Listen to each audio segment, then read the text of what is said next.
I think these charges are exactly as President Biden called them. They're outrageous. That's like saying that, well, I'm issuing, arrest warrants for FDR and Churchill, but also for Hitler. Benjamin Netanyahu appeared on CNN with host Jake Tapper and, well, lied repeatedly for nearly 15 minutes straight.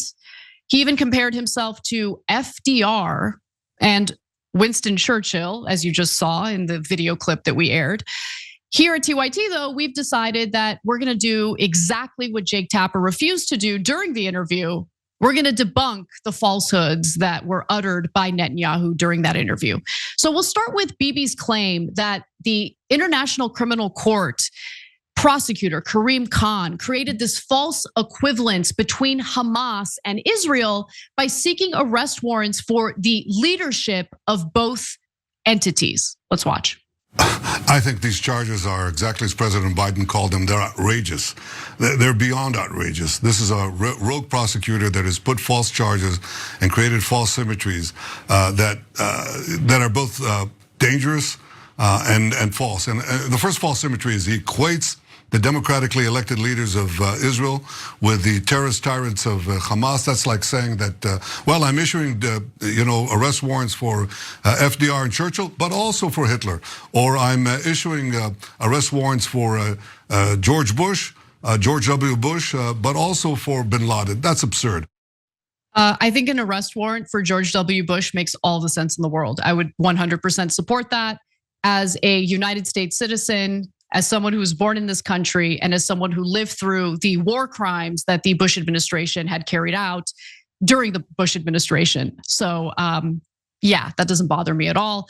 But I do think that it is absurd to say that the ICC created this false equivalence between Hamas and Israel, especially when you consider the fact that both parties are charged with different things. So for instance, when it comes to Hamas leadership, they stand accused of extermination, murder, taking hostages, rape, and sexual assault of those in detention, while Israeli leaders are charged with extermination, causing extermination, which is undeniable. I mean, are we really going to deny that? Causing starvation as a method of war, including the denial of humanitarian relief supplies. That's undeniable. That has been an issue since the very beginning of this war. And deliberately targeting civilians in conflict. And we're going to have the receipts about the deliberately targeting civilians in conflict in just a moment. So hold on tight for that. But as you can see, the context of the warrants are pretty different. Pausing here to deliver some honest truth as we do in our news coverage as well. TYT is facing challenges, guys, as the entire industry is. You know who could make the difference? You. If you hit the join button below, it's gonna make all the difference and keep us in business. We appreciate you, thank you. And I also just wanna note that, on one hand, Israel and the international community treats Israel differently from Hamas, as they should, because Israel is supposed to have a higher standard in their behavior. Israel is supposed to be a democracy. It is supposed to be the type of Western ally that values international laws, that values the notion that you should not commit war crimes.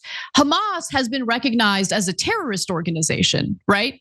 And so, yeah, people have lower, they don't expect much from Hamas, whereas they expect certain behavior from a democratically elected government that the West aligns itself with. So it's just amazing to me when they're like, but we want to act poorly and we want the United States and all of our Western allies to provide cover for us. No, it doesn't work that way. And when you're carrying out war crimes, the idea that you should not face any criticism for said war crimes is insane to me. But let's keep going. Now let's move on to Bibi's next lie, that Israel is trying really, really, really hard to allow aid into Gaza. We've put in 500,000 tons of trucks of food and medicine for this population. We've taken 20,000 trucks. We've paved roads to put those trucks in. We've opened border crossings that Hamas closed down. I've had airdrops that are facilitated, sea route supplies. I mean, the whole thing is absurd. You should know this. I mean, the prices of food in Gaza has dropped by 80%. The markets don't lie. The price of food in Gaza has dropped by 80%. So like, not only is it absurd to claim that like, oh, Israel's like they're working around the clock, man, right? They're doing everything in their power. Humanitarian aid drops, they're trying to do everything they can to get humanitarian aid into the Gaza Strip, even as we just reported a story yesterday where the Guardian reviewed internal messages showing law enforcement and members of the IDF colluding with settlers on the location of humanitarian aid convoys so the settlers can attack the aid convoys and wouldn't be able to enter the Gaza Strip. They're doing everything they can, guys. They're doing everything they can. But the idea that the price of food has gone down in Gaza, I mean, look, simple supply demand, guys. Okay, so during the 9-day period between May 6th, when Israel began the Rafah offensive, and May 15th, a total of 154 trucks carrying food and 156 carrying flour have entered Gaza through 3 land crossings, UN Deputy Spokesperson Farhan Haq said last week. So, wow, that sounds like a lot of aid, right? Except it's not. So that's between May 6th and May 15th. Keep that in mind. So over the course of 9 days. Well, before the war, more than 500 truckloads entered the Palestinian territory on an average day, every day.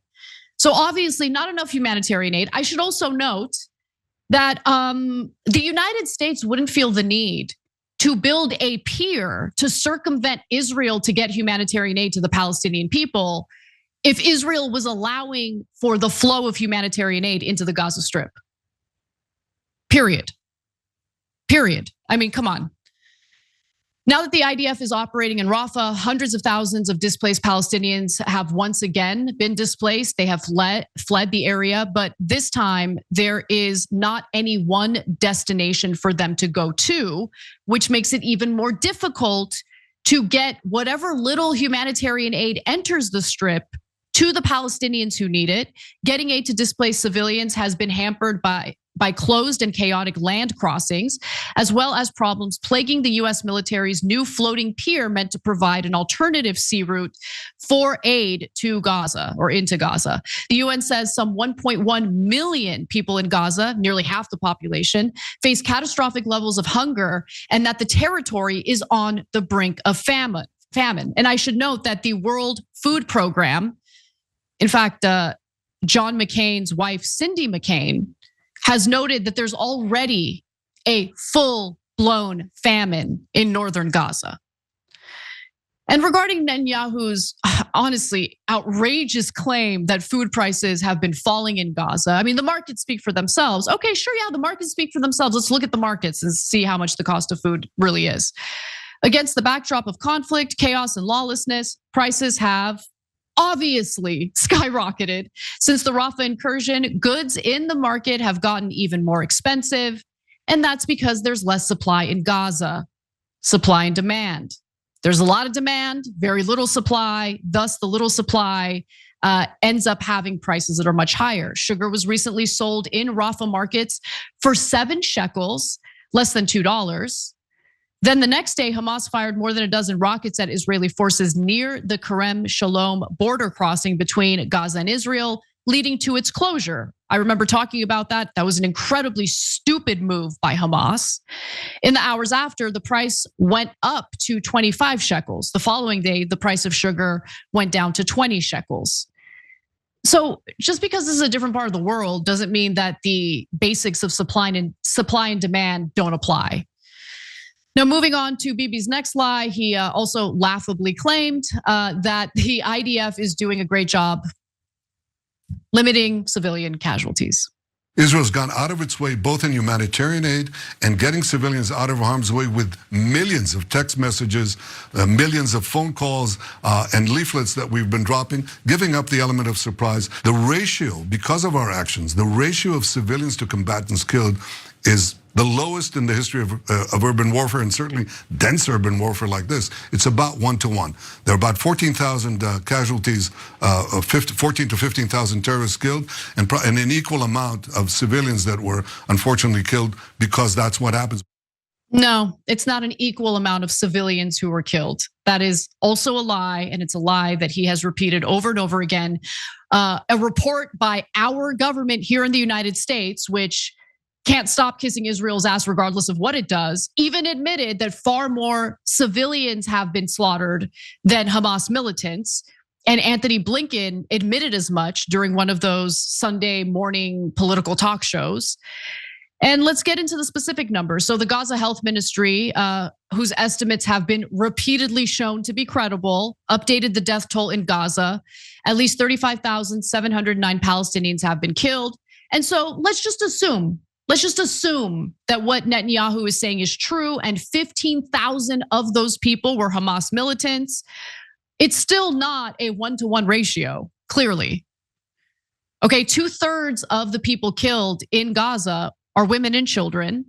And you should also note that Israel believes that every adult male that's been killed in Gaza is a member of Hamas. Oxfam International stated in January that Israel's military is killing Palestinians at an average rate of 250 people a day, which exceeds the daily death toll of any other major conflict of recent years, including Syria, which was 96.5 deaths per day. Sudan, 51.6. Iraq, 50.8 deaths per day. Ukraine, 43.9. Afghanistan, 23.8. And Yemen, 15.8. So really, the IDF's doing everything they can to keep civilians safe. How can you claim that when they have things like, a system that they call Lavender?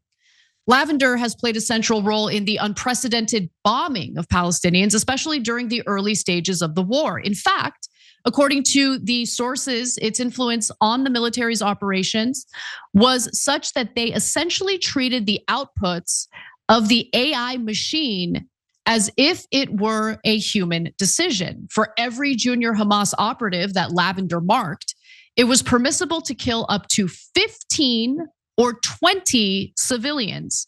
In the past, the military did not authorize any collateral damage during assassinations of low-ranking militants. In the event that the target was a senior Hamas official with the rank of battalion or brigade commander, the army on several occasions authorized the killing of more than 100 civilians in the assassination of a single commander. That's pretty bad, right?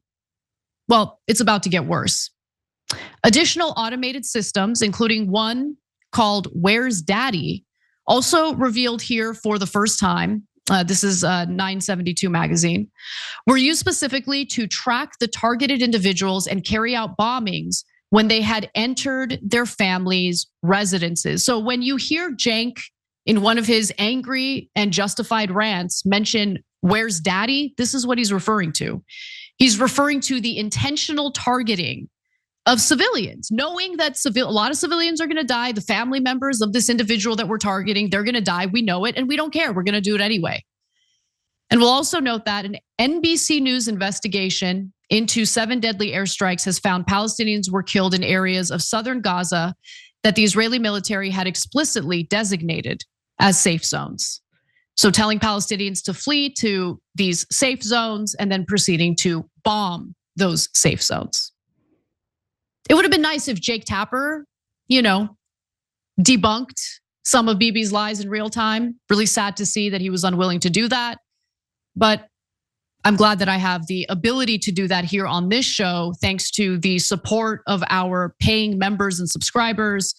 You guys give us a voice. We wouldn't be able to do the work that we do without you. So thank you for supporting us. Thank you for being members. And for anyone else who's interested in doing so, you can become a member by going to tyt.com/join or hitting that join button if you're watching us on YouTube. Thanks for watching The Young Turks. Really appreciate it. Another way to show support is through YouTube memberships. You'll get to interact with us more. There's live chat emojis, badges. You've got emojis of me, Anna, John, JR. So those are super fun. But you also get playback of our exclusive member-only shows and specials right after they air. So all of that, all you gotta do is click that join button right underneath the video. Thank you.